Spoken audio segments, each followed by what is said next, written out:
വാസ്തുവിദ്യ കൊണ്ടും ചരിത്രം കൊണ്ടും പ്രസിദ്ധമാണ് കണ്ണൂർ കൂത്തുപറമ്പിലെ കോട്ടയം തൃക്കൈക്കുന്ന് മഹാദേവ ക്ഷേത്രം. കോട്ടയം രാജാക്കന്മാരുടെ ആരാധനാലയമായ ക്ഷേത്രത്തിലെ നൂറ്റാണ്ടുകൾ പഴക്കമുള്ള ദാരുശില്പങ്ങളും ഏറെ പ്രശസ്തി ആർജിച്ചതാണ്. 2 ഭാവങ്ങളിലുള്ള ശിവനാണ് ഈ ക്ഷേത്രത്തിലെ പ്രധാന പ്രതിഷ്ഠ. ക്ഷേത്രത്തിലെ വിശേഷങ്ങൾ കാണാം. ദൈവമേ കൈതൊഴാം.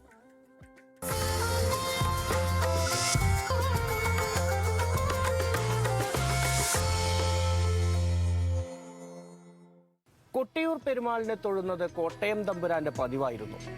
അന്നൊരിക്കൽ കൊട്ടിയൂരിലേക്കുള്ള കോട്ടയം തമ്പുരാന്റെ യാത്ര മുടങ്ങി. യാത്ര മുടങ്ങിയതിൻ്റെ മനോവിഷമത്തിൽ തിരിച്ച് കൊട്ടാരത്തിലെത്തിയ തമ്പുരാന് അന്ന് രാത്രി ഒരു സ്വപ്നദർശനമുണ്ടായി.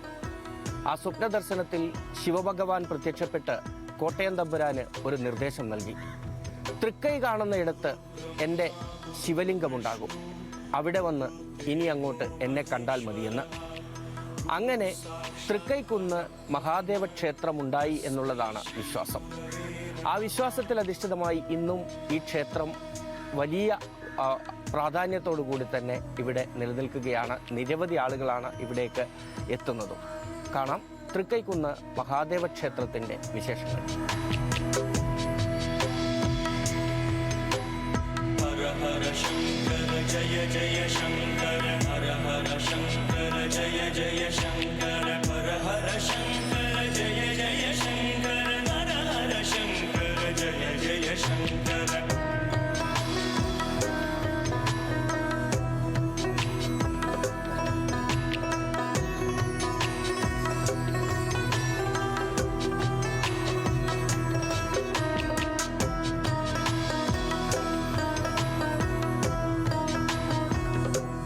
സ്വയംഭൂവായ പെരുമാളും കിരാതമൂർത്തിയുമായി 2 രൂപങ്ങളിൽ ശിവഭഗവാൻ. ക്ഷേത്രമതിൽക്കെട്ടിനുള്ളിൽ ഭഗവതിയും ഗണപതിയും. ഉപദേവതകളായി കുതിരപ്പുറത്തിരിക്കുന്ന ശാസ്താവും പാർത്ഥസാരഥി രൂപത്തിൽ കൃഷ്ണനും ഒപ്പം നാഗവും. പ്രതിഷ്ഠകളിലെ വ്യത്യസ്തതയ്ക്കൊപ്പം ചരിത്രത്തോട് ചേർന്ന് നിൽക്കുന്ന ഐതിഹ്യവുമുണ്ട് കണ്ണൂർ കൂത്തുപറമ്പിലെ തൃക്കൈക്കുന്ന് മഹാദേവ ക്ഷേത്രത്തിന്.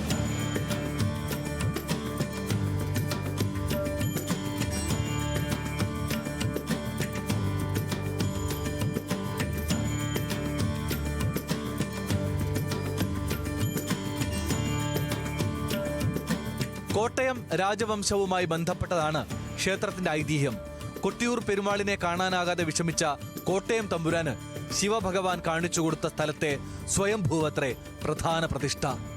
ഈ വളരെ ശിവന്റെ കോപം തടഞ്ഞു നിർത്താൻ വേണ്ടിയിട്ട് ആണ് ഈ തൊട്ട മുന്നിലുള്ള സ്ഥലത്ത് നിന്ന് മണ്ണെടുത്തിട്ടാണ് ഇവിടെ ഈ ക്ഷേത്രം ഇത്ര ഉയരത്തിൽ പണിഞ്ഞിരിക്കുന്നത്. ഇതുകൊണ്ടാണ് ഇവിടെ തൊട്ട ക്ഷേത്രത്തിൻ്റെ മുന്നിൽ തന്നെ കിഴക്ക് ഭാഗത്തായിട്ട് ഒരു വലിയ 14 ഏക്കർ വിസ്തൃതിയിലുള്ള ഒരു ക്ഷേത്രച്ചിറ പണിഞ്ഞിരിക്കുന്നത്. ശാസ്താവ് എന്നത് അശ്വാരൂഢനായിട്ടാണ്, അതായത് കുതിരപ്പുറത്താണ് ശാസ്താവിൻ്റെ പ്രതിഷ്ഠ. പിന്നെ ശ്രീകൃഷ്ണൻ്റെ കാര്യമാണെങ്കിൽ ശ്രീകൃഷ്ണ സങ്കല്പം എന്നത് യുദ്ധമുഖത്ത് അർജുനന് ഗീതോപദേശം നൽകിയ ഒരു പാർത്ഥൻ്റെ സാരഥി എന്ന രീതിയിലുള്ള ഒരു സങ്കല്പം കൂടിയാണ്. തമിഴ്നാട്ടിൽ നിന്ന് കേരളത്തിലേക്ക് എത്തിയ ക്ഷത്രിയ വംശമാണ് കോട്ടയം രാജാക്കന്മാർ. യുദ്ധങ്ങളിലായിരുന്നു അവർക്ക് താല്പര്യം. അവരുടെ ആരാധനാ കേന്ദ്രമായിരുന്ന തൃക്കൈക്കുന്ന് ക്ഷേത്രത്തിലെ ഉപദേവതാ പ്രതിഷ്ഠകളിലും ഈ താല്പര്യം കാണാം. കുതിരപ്പുറത്തുള്ള യോദ്ധാവായ അയ്യപ്പനും അർജുനന് സാരോപദേശം നൽകിയ കൃഷ്ണനും മറ്റധികം ക്ഷേത്രങ്ങളിൽ ഇല്ലാത്ത പ്രതിഷ്ഠകളാണ്.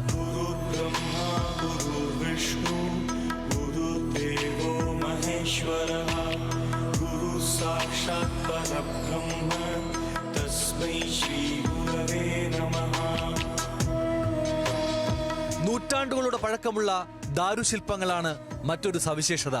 നിർമ്മാണത്തിലുമുണ്ട് പ്രത്യേകത.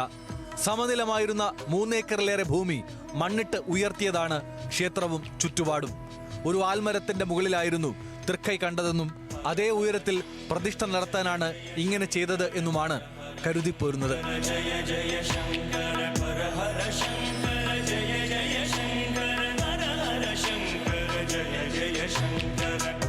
ക്ഷേത്രത്തിന്റെ കിഴക്ക് വശത്തുള്ള വലിയ ചിറയാണ് തൃക്കൈക്കുന്ന് ക്ഷേത്രത്തിന്റെ മറ്റൊരു പ്രത്യേകത.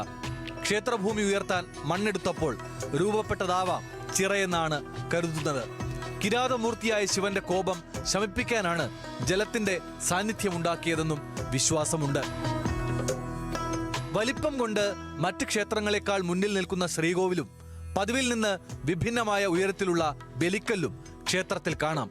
ദേവസ്വം ബോർഡിന്റെ കീഴിലാണ് ക്ഷേത്രത്തിന്റെ പ്രവർത്തനം.